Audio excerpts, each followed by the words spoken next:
Moïse disait au peuple d'Israël, aujourd'hui le Seigneur ton Dieu te commande de mettre en pratique ses décrets et ses ordonnances. Tu veilleras à les pratiquer de tout ton cœur et de toute ton âme. Aujourd'hui, tu as obtenu du Seigneur cette déclaration, tu seras son serviteur, lui sera ton Dieu, toi tu suivras ses chemins, tu garderas ses décrets, ses commandements et ses ordonnances, tu écouteras sa voix. Aujourd'hui, le Seigneur a obtenu de toi cette déclaration, tu seras son peuple, son domaine particulier. Comme il te l'a dit, tu devras garder tous ses commandements, il te fera dépasser en prestige, renommée et gloire toutes les nations qu'il a faites. Et tu seras un peuple consacré au Seigneur ton Dieu, comme il l'a dit. Livre du Deutéronome 26, 16, 19. Nous voyons ici une formule d'alliance entre Dieu et son peuple unique en son genre. Elle est symétrique en ce que chacun obtient une déclaration de l'autre.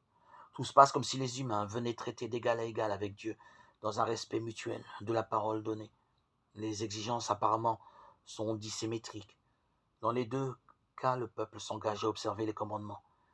Mais Dieu lui donne bien plus encore. Il fait de lui, entre toutes les nations, un peuple saint qui peut et doit donner à voir la sainteté de Dieu. Celui-ci dit de lui qu'il est le Dieu vivant, Dieu créateur, qui donne à profusion jusqu'à donner de participer à ce qu'il est lui-même. Dieu de tendresse et de miséricorde, qui accueille également chacun de ses enfants, tel qu'il est. Guettons au-delà de nos peines, de nos soucis, les radieuses promesses de la bonne nouvelle, celles que Pierre, Jacques et Jean contemplent sur le mont Tabor, où Jésus resplendit de gloire. Quand nous voyons, levons les yeux vers le mont de la transfiguration, comme eux ont levé leurs yeux vers le Seigneur, et gardons notre espérance. Celui-ci est mon fils, celui que j'ai choisi, écoutez-le.